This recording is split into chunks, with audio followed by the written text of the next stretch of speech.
오늘 하나님의 말씀을 보시겠습니다. 누가복음 17장 말씀입니다.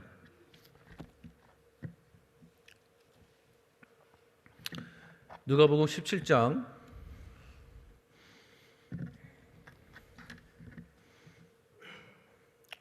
다 같이 한 마음으로 합독합니다. 예수께서 제자들에게 이르시되 실족히 하는 것이 없을 수는 없으나 있게 하는 자에게는 화로다. 저가 이 작은 자 중에 하나를 실족히 할진대 차라리 연자 몇 돌을 그 목에 매이우고 바다에 던지우는 것이 나으니라. 너희는 스스로 조심하라. 만일 내 형제가 죄를 범하거든 경계하고 회개하거든 용서하라. 만일 하루 7번이라도 내게 죄를 얻고 7번 내게 돌아와 내가 회개하노라 하거든 너는 용서하라 하시더라. 사도들이 주께 여짜오되 우리에게 믿음을 더하소서 하니 주께서 가라사대 너희에게 겨자씨 하는 만한 믿음이 있었더라면 이 뽕나무더러 뿌리가 뽑혀 바다에 심기우라 하였을 것이요 그것이 너희에게 순종하였으리라. 너희 중에 네게 밭을 갈거나 양을 치거나 하는 중에 있어 밭에서 돌아오면 저더러 곧 와 앉아서 먹으라 할 자가 있느냐. 도리어 저더러 내 먹을 것을 예비하고 띠를 띠고 나의 먹고 마시는 동안에 수종 들고 너는 그 후에 먹고 마시라 하지 않겠느냐. 명한 대로 하였다고 중에게 살해하겠느냐. 이와 같이 너희도 명령받을 것을 다 행한 후에 이르시기를 우리는 무익한 종이라 우리의 하여 할 일을 한 것뿐이라 할지니라. 예수께서 예루살렘으로 가실 때에 사마리아와 갈릴리 사이로 지나가시다가 한 촌에 들어가시니 문둥병자 10명이 예수를 만나 멀리 서서 소리를 높여 가로되 예수 선생님이여 우리를 긍휼히 여기소서 하거늘 보시고 가라사대 가서 제자들에게 너희 몸을 보이라 하였더니 저희가 가다가 깨끗함을 받은지라. 그 중에 하나가 자기의 나은 것을 보고 큰 소리로 하나님께 영광을 돌리며 돌아와 예수의 발 아래 엎드리어 살해하니 저는 사마리아인이라. 예수께서 대답하여 가라사대 10사람이 다 깨끗함을 받지 아니하였느냐. 그 9은 어디 있느냐. 이 이방인 외에는 하나님께 영광을 돌리러 돌아온 자가 없느냐 하시고 그에게 이르시되 일어나 가라 내 믿음이 너를 구원하였느니라 하시더라. 바리새인들이 하나님의 나라가 어느 때에 임하냐니까 묻거늘 예수께서 대답하여 가라사대 하나님의 나라는 볼 수 있게 임하는 것이 아니요 또 여기 있다 저기 있다고도 못하리니 하나님의 나라는 너희 안에 있느니라. 또 제자들에게 이르시되 때가 이르리니 너희가 인자의 날 하루를 보고자 하되 보지 못하리라. 사람이 너희에게 말하되 보라 저기 있다 보라 여기 있다 하리라. 그러나 너희는 가지도 말고 좇지도 말라. 번개가 하늘 아래 이편에서 번듯하여 하늘 아래 저편까지 비침같이 인자도 자기 날에 그러하리라. 그러나 그가 먼저 많은 고난을 받으며 이 세대에게 버림받아야 할지니라. 노아의 때에 된 것과 같이 인자의 때에도 그러하리라. 노아가 방주에 들어가던 날까지 사람들이 먹고 마시고 장가들고 시집하더니 홍수가 나서 저희를 다 멸하였으며 또 롯의 때와 같으리니 사람들이 먹고 마시고 사고 팔고 심고 집을 짓더니 롯이 소돔에게 나가던 날에 하늘로서 불과 유황이 비오듯 하여 저희를 멸하였느니라. 인자에 나타나는 날에도 이러하니라. 그날에 만일 사람이 지붕 위에 있고 그 세간의 집안에 있으며 그것을 가지러 내려오지 말 것이요 밭에 있는 자도 이와 같이 뒤로 돌이키지 말 것이니라. 롯의 처를 생각하라. 무릇 자기 목숨을 보존하고자 하는 자는 잃을 것이요 잃은 자는 살리라. 내가 너에게 이르노니 그 밤에 두 남자가 한 자리에 누워 있음에 하나는 데려감을 당하고 하나는 버려둠을 당할 것이요 두 여자가 함께 매를 갈고 있음에 하나는 데려감을 당하고 하나는 버려둠을 당할 것이니라. 저희가 대답하여 가로되 주여 어디 오니까 가라사대 죽어 있는 곳에는 독수리가 모이느니라 하시니라. 아멘. 주와 행복 함께 보시겠습니다. 신앙은 감사하는 것이다. 오늘 핵심 성경 구절 말씀 누가복음 17장 18절과 19절 말씀입니다. 이 이방인 외에는 하나님께 영광을 돌리러 온 자가 없느냐 하시고 그에게 이르시되 일어나 가라 내 믿음이 너를 구원하였느니라 하시더라. 많은 신앙인들이 표적과 기적에만 관심을 가진다. 신앙이 이런 것인 줄 착각하고 있기 때문이다. 그래서 더욱 열심히 기도해서 기적을 체험하려 한다. 또한 기적을 기도에 대한 당연한 보상으로 생각한다. 기도하기 때문에 하나님이 기적으로 대가를 치러주시는 것이라 여긴다. 심지어는 자신이 기도했기 때문에 기적을 맛보았다고 생각하며 자기 의로 삼는다. 그러나 기도를 많이 드리고 힘에 부치도록 헌금하고 모든 예배 때마다 열심히 참석했기 때문에 보상으로 기적을 체험하는 것은 아니다. 종이 종일토록 밭을 갈고 양을 치는 수고를 했다고 집에 돌아와서 후한 대접을 요구할 수 없다. 도리어 피곤한 몸을 이끌고 주인이 먹을 음식을 준비하고 주인의 식사에 수종을 들어야 한다. 이는 종으로서 마땅히 해야 할 의무이기 때문이다. 이렇듯 기도하고 헌금하고 예배를 드리는 것은 우리가 마땅히 해야 되는 것일 뿐이다. 보상을 기대하면서 해야 할 일들이 아니다. 우리는 우리의 해야 할 일을 하는 무익한 종일 뿐이다. 보상을 기대하는 것은 결코 신앙이 아니다. 신앙은 감사하는 것이다. 사마리아인 문둥병자처럼 주신 은혜에 감사해서 예배 경배하는 것이다. 기도하는 것도 주신 은혜에 감사하기 때문에 시간을 들여 하나님 앞에 머물러 있는 것이고, 헌금도 모든 것에 아낌없이 채워주시는 하나님의 은혜에 감사해서 드리는 것이다. 구제하고 나눠주는 선행도 받은 하나님의 은혜가 너무도 감사해서 행하는 것일 뿐이다. 기적에 치중하여 기적을 얻고자 신앙이 있는 척 행동하는 사람들에게는 주실 은혜도 주시지 않는다. 그러나 감사함으로 구원의 은혜를 입은 사마리아인처럼 감사함으로 하나님을 영원하게 하면 더 큰 은혜로 채워주신다. 과연 우리의 감사 지수는 얼마인가? 우리 모두 감사의 신앙으로 하나님의 깊은 은혜를 체험하자. 아멘. 오늘 말씀을 기초로 해서 주의 은혜 잠시 나누고 기도하는 시간 갖도록 하겠습니다. 오늘 핵심 성경 구절 말씀의 내용은 나병 환자 10명이 고침받은 사건을 다룬 내용입니다. 특별히 오늘 말씀은 마태복음과 그리고 누가복음에서는, 마태복음과 마가복음에서는 이 내용이 다뤄지지가 않고 오직 누가복음에서만 오늘 말씀의 내용이 등장되어집니다. 그렇다면 오늘 성탄일인데 주신 하나님의 음성이 무엇인지 함께 믿음으로 듣고 실천할 수 있는 귀한 축복 있기를 주 이름으로 축원드리겠습니다. 두 가지를 함께 나누겠습니다. 첫 번째는 감사는 회복이다입니다. 감사는 회복이다. 오늘 핵심 성경 구절에 있는 내용을 전후 내용으로 이렇게 말씀을 드리자면 이렇습니다. 나병 환자 10명이 예수님께 고침받은 것인데 그 10명 중에서 9명은 예수님께 다시 와서 감사합니다 라고 감사를 표현하지 않았습니다. 그러나 감사하다는 표현은 이방인 한 사람, 이 사마리아인 이 한 사람에만 와서 자신을 치유하신 것에 대해서 감사하다고 고백한 것이죠. 17장 15절과 그리고 16절에 보면 이렇게 말씀하십니다. 그 중에 한 사람이 자기가 낳은 것을 보고 큰 소리로 하나님께 영광을 돌리며 돌아와 예수의 발 아래에 엎드려 감사하니 그는 사마리아 사람이다 라고 말씀하고 계십니다. 특별히 15절과 16절을 가만히 보면 이렇습니다. 예수님께 나병을 치유한 사건에 대해서 그들이 나병 환자 한 명의 감사를 표현하고 있는데 그 감사를 표현하는 그 방법이 겸손하고 그리고 구체적으로 감사하다라고 표현하고 있는 것이에요. 여러분들은 나의 주변 분들에게 주로 감사를 표현하시나요? 아니면 원망과 지적을 표현하시나요?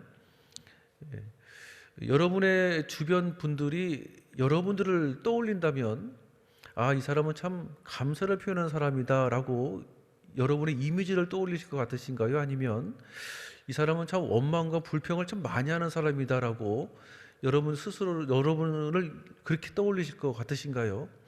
어느 쪽에 해당이 되신가요? 부부 관계의 세계적인 학자인 가트너 박사가 있는데 이 가트너 박사가 부부 관계가 참 긍정적이고 그리고 위기와 어떤 갈등 상황을 극복해내는 그런 부부의 특징들을 보게 되어졌어요. 보니까 평소에 이 부부 관계 대화를 보면 이게 참 어른인가 아니면 아이들인가 싶을 정도로 참 유치하다라는 것입니다. 유치성이 있다는 거예요. 서로 장난치고 간지럼 피우고, 그리고 나누는 대화 내용이 너무 진지한 쪽으로만 흘러가지 않고 좀 이렇게 대화하는 좀 재미거리가 있는 그런 대화 있지 않습니까? 이것이 좀 평소에 쌓여 있는 부부들은 갈등 상황이 닥쳐올 때 극복을 하더라는 것입니다. 정서적인 만족감이 평소에 있다는 것입니다.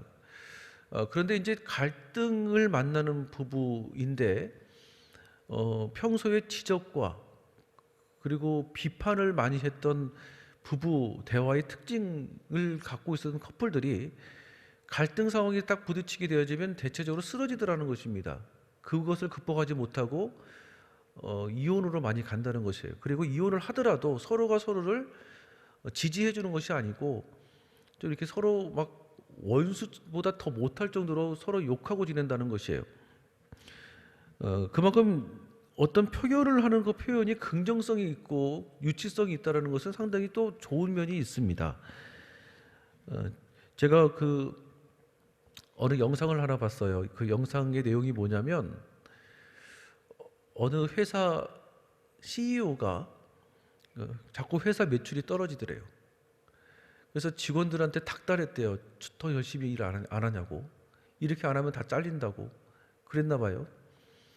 그러다가 이 회사 CEO 되시는 분이 어떤 마음을 먹어서 그랬는지는 모르겠지만 회사 직원에게 한 달간 이메일로 감사하다라고 하는 내용의 편지를 보냈대요.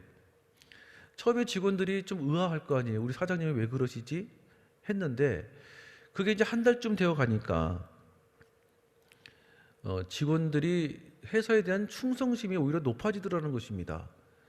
이것 때문에 감사하다고 사장이 표현해주고 저것 때문에 감사하다고 사장이 인정해주고 하니까 직원들이 이 회사를 위해서 열심히 일을 하더라는 것이에요.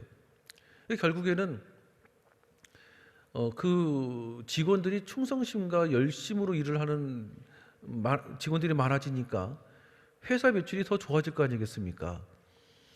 여러분 감사를 심으면 결국 내가 좋아지는 거 아니겠습니까? 그래서 제가 이것을 그대로 저와 우리 아내 관계 안에 한번 적용을 해봤어요. 그런데 조금 쑥스럽더라고요. 솔직히 말하면은 맨날 감사 표현을 속으로만 하지 겉으로 안 했거든요. 솔직히 말하면 저도 와이프한테 조금 화를 좀 냈던 것 같아요. 그래가지고 제가 이제 감사를 우리 한번 표현해 보자 해가지고 이제 한 2달간 했어요. 근데 진짜 처음에는 정말 이거 못하겠더라고요. 그래서 말로 표현 않고 카톡으로. 그래서 출근할 때 하루에 2개씩만 서로 내가 이제 감사를 표현하겠다 하면서 이제 했더니 이제 우리 아내가 또 감사하다고 또 뭐 2개씩 또 답장이 오더라고요. 뭐 때문에 감사해. 뭐 예를 들면은 뭐 오늘 아침밥 해줘서 감사해. 뭐 옛날에는 그냥 아무 말 안 하고 그냥 먹었거든요. 뭐 때문에 감사해. 아니면 나랑 결혼해서 감사해. 이렇게 표현을 했어요. 그러니까 아내도 이제 뭐뭐 때문에 감사해라고 얘기를 했어요. 근데 며칠은 좀 할만하더라고요. 그래서 며칠은 좀 했습니다. 한 2주 지났는데 이제 더 이상 감사할 게 별로 없는 것 같은 거예요. 뭘 감사를 해야 되나 이제는. 그러니까 그 다음 날이 좀 알았으면 좋겠다 생각이 들 정도로 참 하기 싫어지더라고요. 근데 이제 감사하겠다고 이제 작정을 2달간 했는데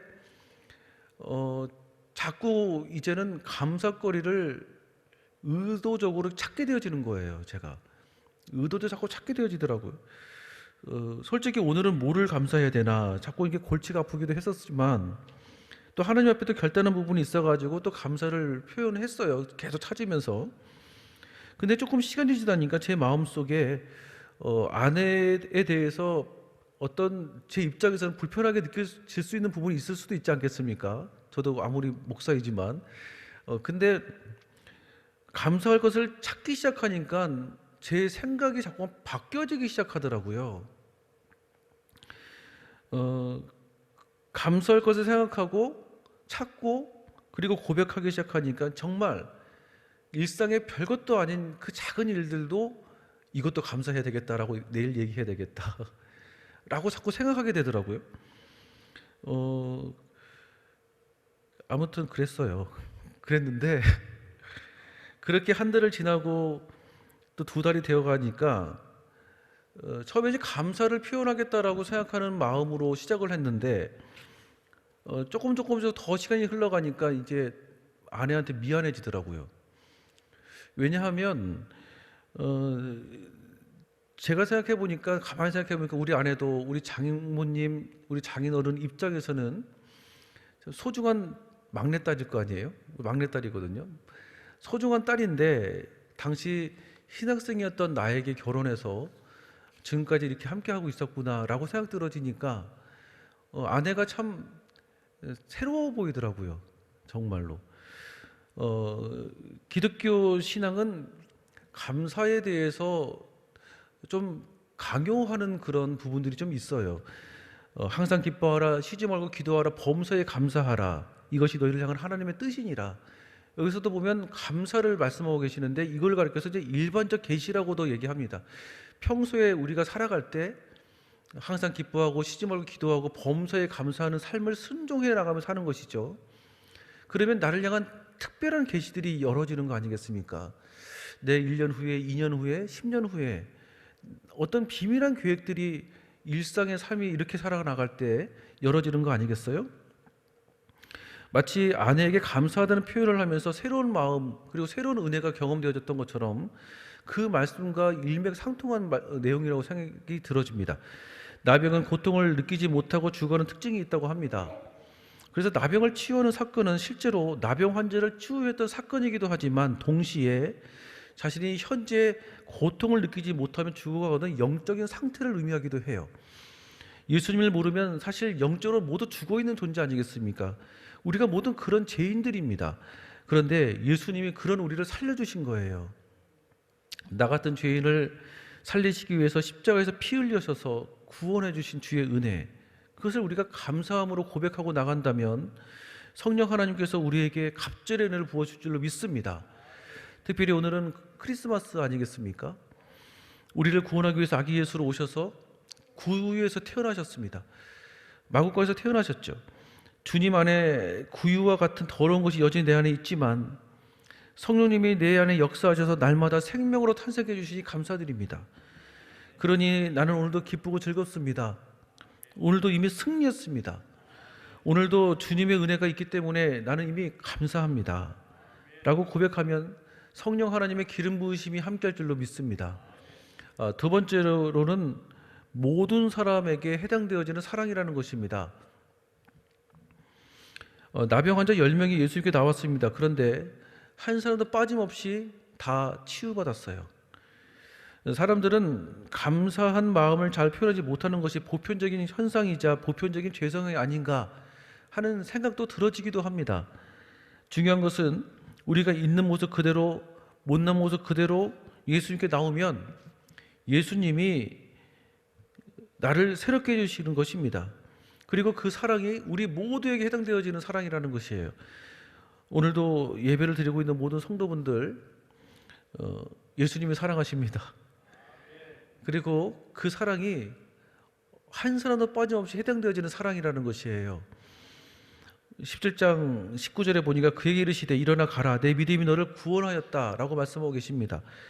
감사를 표현하지 않는 9명의 사람들을 보고 내가 감사를 표현하지 않았기 때문에 나병을 재발시켜야 되겠다라고 하는 말씀은 성경 어디에도 찾아볼 수가 없습니다.